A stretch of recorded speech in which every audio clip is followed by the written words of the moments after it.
ओम नमः शिवाय। शिव पुराण की जय। 7वां अध्याय। श्रोताओं द्वारा पालन किए जाने वाले नियम।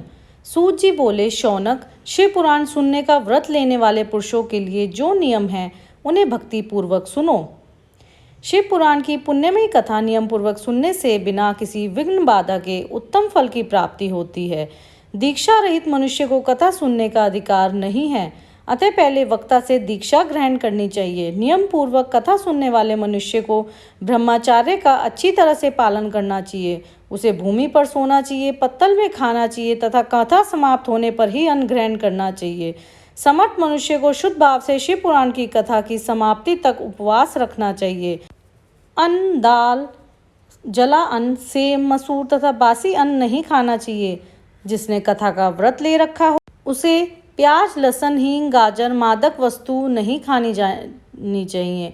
ऐसा मनुष्य प्रतिदिन सत्य, शौच, दया, मौन, सरलता और हार्दिक उदारता आदि सद्गुणों को अपनाए तथा साधु संतों की निंदा का त्याग कर नियम पूर्वक कथा सुने। सकाम मनुष्य इस कथा के प्रभाव से अपनी अभीष्ट कामना प्राप्त करता है और निष्काम मोक्ष प्राप्त करता है।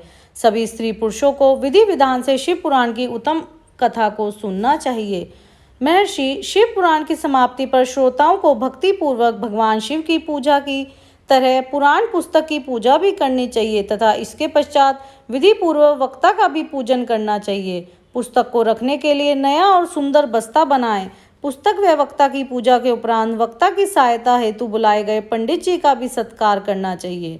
कथा में पधारे अन्य ब्राह्मणों को भी अन्न धन का दान दें।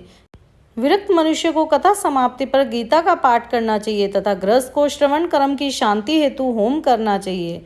होम रुद्र संहिता के श्लोकों द्वारा अथवा गायत्री मंत्र के द्वारा करें। यदि हवन करने में असमर्थ हों तो भक्ति पूर्वक शिव सहस्त्र नाम का पाठ करें। कथा श्रवण संबंधी व्रत की पूर्णता के लिए शहद से बनी खीर का भोजन 11 ब्राह्मणों को कराकर उन्हें दक्षिणा दे। समृद्ध मनुष्य 3 तोले सोने का एक सुंदर सिंहासन बनवाए और उसके ऊपर लिखी अथवा लिखाई हुई शिव पुराण की लिखी पोथी विधि पूर्वक स्थापित करे तथा पूजा करके दक्षिणा चढ़ाएं। फिर आचार्य को वस्त्र, आभूषण, गंध से पूजन करके दक्षिणा सहित वह पुस्तक उन्हें भेंट कर दें।